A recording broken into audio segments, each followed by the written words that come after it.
So now we will discuss some short question answers from the chapter 1 Goodbye Mr. Chips. इसमें से हमारे पास कौन कौन से शॉर्ट क्वेश्चंस इंपॉर्टेंट हैं, हमारे पास कौन कौन से शॉर्ट क्वेश्चंस बोर्ड पैटर्न के हिसाब से इंपॉर्टेंट हैं।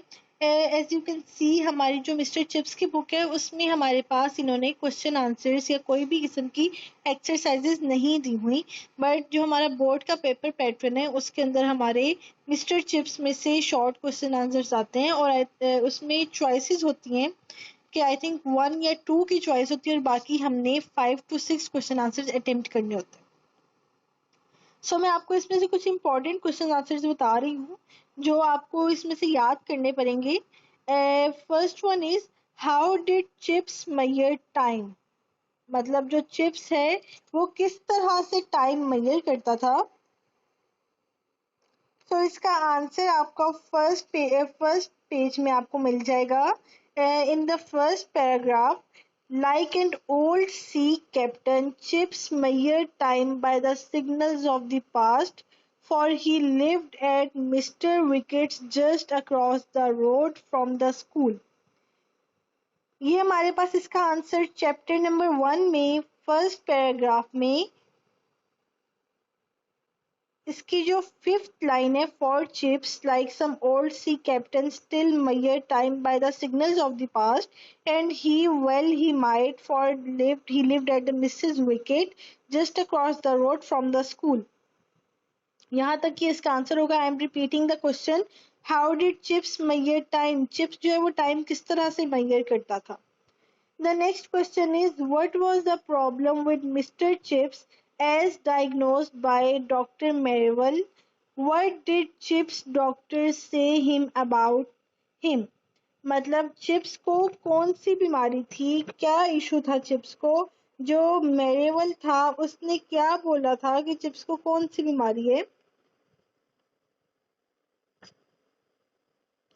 इसका आंसर हम लोग देख लेते हैं। इसका आंसर है, according to doctor Merivale nothing was wrong with mister Chips, मतलब मेरेवल के अकॉर्डिंग मिस्टर चिप्स को कोई इशू नहीं था। इसका आंसर मैं आपको बता देती हूँ। It is the third paragraph of good bye mister Chips chapter 1। इसमें हमारे पास second line, doctor Merivale said that there was nothing that the matter with him, और साथ में क्या होगा, इट वॉज ओनली एनोडोमिनी, मतलब कि मिस्टर चिप्स को सिर्फ एनोडोमिनी थी, that he thought was most fatal disease, कि वो किसी बहुत ज़्यादा खतरनाक डिजीज के बारे में सोचा करते थे, इसके अलावा उसे कोई बीमारी नहीं थी। और साथ ही उन्होंने ये भी ऐड किया था कि he added that his chest also put strain on his heart, मतलब जो उनका सीना है वो उनके दिल पर बहुत ज्यादा दबाव भी डालता है, उनको ये बीमारी थी। Now the next question is, what was the name of Mr. Chips doctor and how often did he visit Chips, मतलब मिस्टर चिप्स के डॉक्टर का क्या नेम था और वो कब कब मिस्टर चिप्स को चेक करने आते थे। तो इसमें हमें ये बताया हुआ है,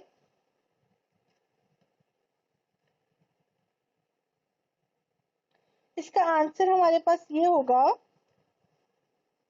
doctor Merivale was mister Chips doctor, मतलब जो डॉक्टर मेरेवल हैं that was the name of the doctor who check mister Chips, मतलब मिस्टर चिप्स को जो चेक करने आते थे उनका नाम डॉक्टर मेरेवल है। और साथ में क्या बताया, he came fortnightly to check mister Chips and give useful pieces of advice about his health, और वो क्या करते थे, वो फोर्टनाइटली आकर मिस्टर चिप्स को चेक करते थे और उन्हें बहुत सारी एडवाइस देते थे, उनकी जो हेल्थ है, उनकी जो कंडीशन है उसके हिसाब से उन्हें वो एडवाइस करते थे। The next question is, what advice did Dr. Merrill give to Mrs. Wicket about Mr. Chips, मतलब हमने इसमें क्या पढ़ा था कि जो डॉक्टर मेरेवल है वो मिसेस विकेट को क्या एडवाइस देती थी चिप्स के मुतालिक।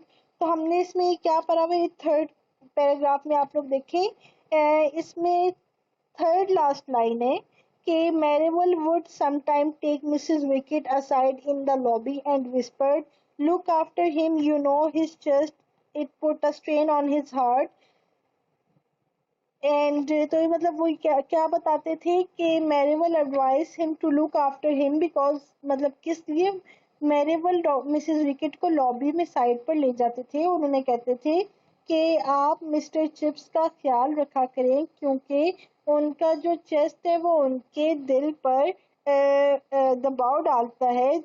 और इसका आंसर हो गया और मैंने आपको बता दिया इसके थर्ड पैराग्राफ में इसका आंसर है। The next one is why did Chips like summer?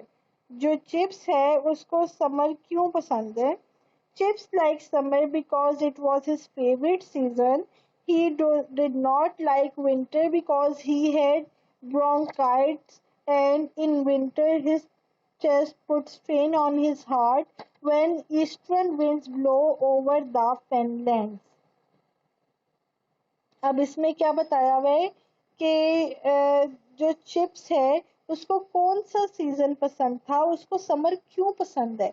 इसका आंसर भी हमारे थर्ड पैराग्राफ में है कि चिप्स को समर इसलिए पसंद था क्योंकि विंटर उसको इसलिए नहीं पसंद बिकॉज उसको उसमें ब्रोंकाइटिस हो जाता था और विंटर में मतलब सर्दियों में जो उसका चेस्ट है वो उसके दिल पर दबाव डालता था जब कोई हवा चलती थी उस वजह से।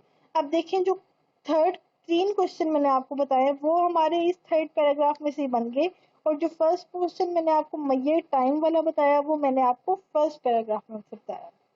Next one is why did chips not like mulberry school? जो चिप्स था उसको मेलबरी स्कूल क्यों नहीं पसंद था। अब इसका आंसर ये होगा Chips taught at Melbury School from 1869 to 1870. He did not like the school because he had been ragged there a good deal. उसे क्यों नहीं पसंद था? बिकॉज वहाँ पर उसकी बहुत बार रैगिंग हो गई थी, इस वजह से उसे नहीं पसंद था मेलबरी स्कूल। अब इसका आंसर हमारे पास सेकंड पेज में हमारे पास फर्स्ट पैराग्राफ में इसका आंसर आएगा। Discipline was not always your strong point at Melbury. मतलब मेलबरी में क्या होता था कि उसके साथ बहुत बार बच्चों ने रैगिंग की थी, स्टूडेंट्स ने, इस वजह से उसे मेलबरी नहीं पसंद था।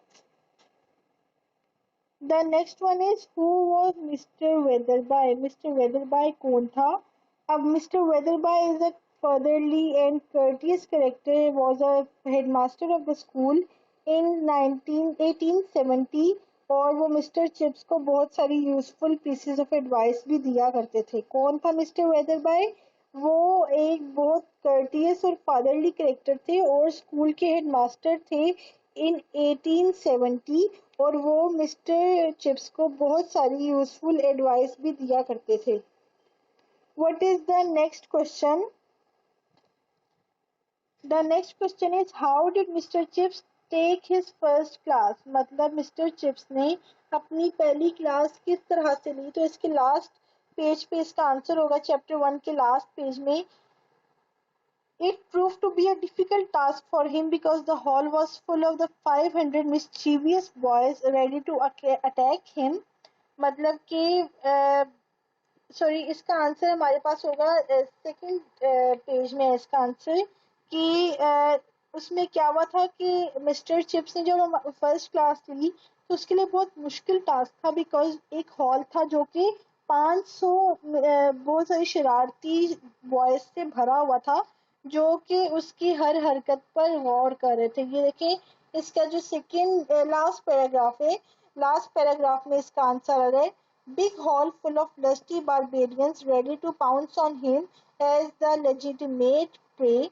यहाँ से इसका आंसर स्टार्ट होगा कि हम क्या लिखेंगे इसमें कि एक हॉल था जिसमें 500 से ज़्यादा स्टूडेंट्स थे और वो शरारती स्टूडेंट्स थे और वो उस पर अटैक करना चाहते थे और उसको इस वजह से उसको नर्वसनेस हो गई थी, नर्वस हो गया था मिस्टर चिप्स। और उसी दौरान एक बच्चे हुज नेम इज कॉले उसने डेस्क लिड को ड्रॉप कर दिया और मिस्टर चिप्स ने उसे फौरन पकड़ लिया और उसे पनिश की थी। So that was the answer. उसके बाद हु वाज कॉले? Why and how did Mr. Chips punished him? कॉले कौन था और मिस्टर चिप्स ने उसको क्यों पनिश किया, किस तरह से पनिश किया? Now what is its answer? Kole was the first boy who punished by Mr. Chips. Kole वो पहला बच्चा था जिसको मिस्टर चिप्स ने पनिश किया था। किस वजह से कि उसने जब हॉल में सब बच्चे बैठे थे तो उसने डेस्क लिड को ड्रॉप कर दिया था और मिस्टर चिप्स की फर्स्ट क्लास के दौरान था। इसका लास्ट उस पे आंसर आ रहा है इन द लास्ट पेज। और इसको क्या इसने पनिशमेंट दी थी कि Mister Chips ask him to write 100 lines as a punishment, के मतलब उसको पनिशमेंट क्या मिली थी कि उसने 100 लाइंस लिखनी है, वो इसकी पनिशमेंट हो गई थी। और एट द लास्ट यही बच्चा Colley he become an alderman of London and a baronet later, मतलब कि ये बहुत अच्छी पोस्ट पर लंदन में बाद में लग गया हुआ था। So what was the last question? Why was 1870 easy to remember? In chapter 1 mister chips ने कहा था कि जो 1870 का सन है वो उसके लिए याद रखना बहुत बहुत इजी है। तो ये क्यों इजी था उसके लिए? Because mister Chips join Brookfield in 1870 में उसने ब्रूकफील्ड ज्वाइन किया था। और वो इस वजह से भी इजी है कि इसी सन में फ्रैंको पर्शियन की वॉर भी हुई थी, जिसकी वजह से मिस्टर चिप्स को ये सन बहुत अच्छे से याद था। सो नेक्स्ट ये हमारे पास हमारे शॉर्ट क्वेश्चंस आ गए। जो इम्पोर्टेंट शॉर्ट क्वेश्चंस हैं वो मैंने आपको बता दिए। नेक्स्ट मैं आपको एक एक्सरसाइज बता रही हूँ जिसमें हम लोग गुड बाय मिस्टर चिप्स के फर्स्ट पैराग्राफ में से सिनोनिम्स वगैरह रिवाइज करेंगे। सिनोनिम्स में हमने फर्स्ट पढ़ा था for ships like old sea captain, still measure, time by the signal of the past. इसमें हमारे पास सिग्नल्स, सिग्नल्स का हम लोग बताएंगे कि सिग्नल्स का क्या मीनिंग था। ये इसका मीनिंग होगा, हमारे पास चॉइसेस हैं processes, present, signs and movements. इसका मैंने क्या बताया था, सिग्नल्स मीन्स अलामात, signs. The next one is you are such a remarkable old boy. Remarkable, what do you mean by remarkable, मतलब कि याद रखने वाला, हमेशा याद रखने वाला। तो इसका आंसर हमारे पास क्या होगा, extraordinary. The next one is give you enthusiasm to Brookfield. Enthusiasm का मैंने अब क्या मतलब बताया था कि अपना सारा काम, एंथुजियाज्म को अपनी सारी जो भी आपके अंदर जो भी अलामात है आपके अंदर, जो भी उभारते हो आप लोग अलामात, वो सारी आप ब्रूकफील्ड को दे दो। तो इसका हमारे पास क्या बनेगा आंसर, ज़ील। ज़ील का, एंथुजियाज्म का क्या बनेगा हमारे पास, ज़ील आंसर बनेगा। The next one is Big hall was full of lusty barbarians. Lusty, what do you mean by lusty? Lusty means healthy. बहुत हेल्दी, बहुत मोटे, इस तरह से हम इसको कहेंगे लस्टी। ये मैंने आपको बता दिए इसके कुछ सिनोनिम्स, और बाकी ये जो सिनोनिम्स थे वो मैंने आपको इसके साथ साथ बता दिए थे। सो हमने अब इसको फर्स्ट चैप्टर को कंप्लीट कर लिया। इसमें मैंने आपको English to Urdu translation, vocabulary words, question answers, important question answers from this chapter, and at the last हमने क्या पढ़ा इसमें से MCQs, वो हमने सारा इसमें से कर लिया। So this is the completion of our chapter 1. So in the next video we will talk about the introduction and the summary of previous chapter, and then we will start the chapter 2. And at the last, kindly subscribe my channel for more videos and more updates. Thank you so much.